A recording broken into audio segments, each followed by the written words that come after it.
स्त्रियांच्या आधारे जीवनात पेटवले ज्ञानाच्या ज्योती, स्त्रियांच्या आधारे जीवनात पेटवले ज्ञानाच्या ज्योती, म्हणून तर आज जगती अमर आहे सावित्री, म्हणून तर आज जगती अमर आहे सावित्री. सूर्याप्रमाणे तेज दिसणारे विचारपीठ, चंद्राप्रमाणे शीतल छाया देणारे शिक्षण आणि चांदण्याप्रमाणे चमकणारे माझ्या मित्रमैत्रिणींनो, माझे नाव ईश्वरी, सर्वांना माझा नमस्कार. आज मी आपल्या समोर भारतातील पहिल्या शिक्षिका क्रांतिज्योती सावित्रीबाई फुले यांची यशोगाथा सांगण्यास उभी आहे. सावित्रीबाई फुले यांचा जन्म 3 जानेवारी 1831 रोजी महाराष्ट्रातील सातारा जिल्ह्यातील नायगाव येथे झाला. त्यांच्या वडिलांचे नाव खंडोजी नवसे पाटील व आईचे नाव लक्ष्मीबाई असे होते. वयाच्या अवघ्या 9व्या वर्षी त्यांचा विवाह थोर समाजसुधारक ज्योतिबा फुले यांच्याशी झाला. विवाहानंतर महात्मा ज्योतिबा फुले यांनी सावित्रीबाईंना लिहायला वाचायला शिकवले आणि स्त्री शिक्षणाचा पाया रचला. सावित्रीबाईंनी गोरगरीब, विधवा व अनाथांना आधार दिला. बालविवाह, केशविवाह, सती अशा वाईट प्रथांना विरोध केला. त्यांनी स्त्रियांना साक्षर व निर्भय असा संदेश दिला.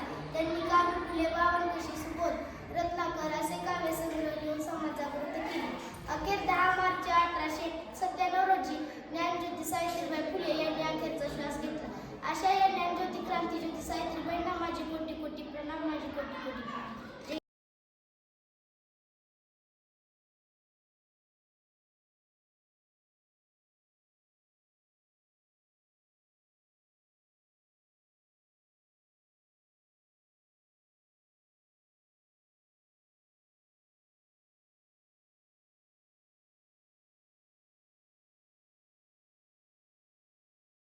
नमस्कार, माझे नाव वैष्णवी शंकर धुनके.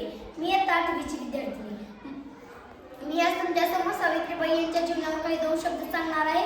ते तुम्ही शांतचित्ताने ऐकून घ्यावे अशी माझी नम्र विनंती. आपला भारत देश जेव्हा इंग्रजांच्या गुलामगिरीत होता तेव्हा स्त्रियांना मुलींना शिक्षणाची कसलीही सोय उपलब्ध नव्हती व मुलींना कोणी शाळेत पाठवत नव्हते. अशा वेळेला ह्या महान आईने एका गरीब घरी म्हणजे 3 जानेवारी 1831 ला सावित्रीबाईंचा जन्म झाला. त्यांच्या काळात मुलगी म्हणजे उपभोगाची वस्तू समजायचे. चूल आणि मूल हे तिच्या नशिबी होतो. परंतु एका महान क्रांतिकारकाने म्हणजेच महात्मा ज्योतिराव फुले यांनी सावित्रीबाईशी सन 1840 ला लग्न केले. सावित्रीबाई अवघ्या 9 वर्षाच्या होता. त्यांना लिहिता वाचता काहीही येत नव्हतं. महात्मा ज्योतिराव फुले यांनी सावित्रीबाईला लिहायला वाचायला शिकवलं. त्या गणिती शिकल्या. मित्रांनो, जेव्हा सावित्रीबाईला महात्मा ज्योतिराव फुले शिकवत असे त्यावेळेला ते लोक त्यांच्यावर टोमणा मारायचे, थट्टा मस्करी करायचे. परंतु त्यांची शिक्षण घेण्याची मनापासून तयारी होती व त्यांनी आपली जिद्द कायम ठेवली. सुशिक्षित झालेले विद्यार्थी मित्रांनो, ज्योतिबाच्या मनात स्त्रियांना समाजात आणावे, स्थान मिळावे म्हणून त्यांनी स्त्री शिक्षणाचा पाया रचला. पुण्यामध्ये सन 1848 ला मुलींची पहिली शाळा उघडली. त्या शाळेच्या पहिल्या महिला मुख्याध्यापिका म्हणून सावित्रीबाईंची निवड केली. मित्रांनो, त्या काळात लोक काळाने अज्ञानी होते. सावित्रीबाई जेव्हा मुलांना शाळेत जायला निघत होते त्यावेळेला ते लोक त्यांच्या अंगावर शेण, दगड, माती, चिखल फेकत होते. बरेचदा बाईंचे कपडे घाण व्हायचे. परंतु मनात तीव्र जिद्द असतानाही त्या डगमगल्या नाही, घाबरल्या नाही, मनाकडे लक्ष दिले नाही. अपमानाची दिशा मनाकडे वळवली व शिक्षण सुरू ठेवले. मित्रांनो, आज जर कोणी शिक्षकांच्या अंगावर शेण, दगड फेकत असेल तर काय होईल? तुम्हा आम्हाला काही ठाऊक आहे का? शेतकऱ्यांच्या मुला-मुलींना दिवसा वेळ मिळत नसे म्हणून त्यांनी सन 1864 ला अनाथ बालाश्रम सुरू केले.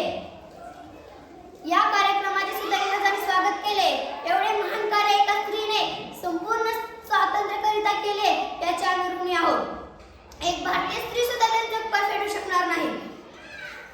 मित्रांनो, आज जर कोणी प्रत्येक स्त्रीने किंवा मुलीने सावित्रीबाईंच्या फोटोला हार लावून जरी पूजा केली तरी तेही कमीच आहे.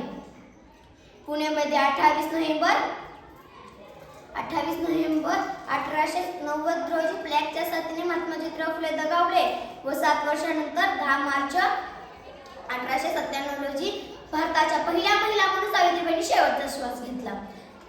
किती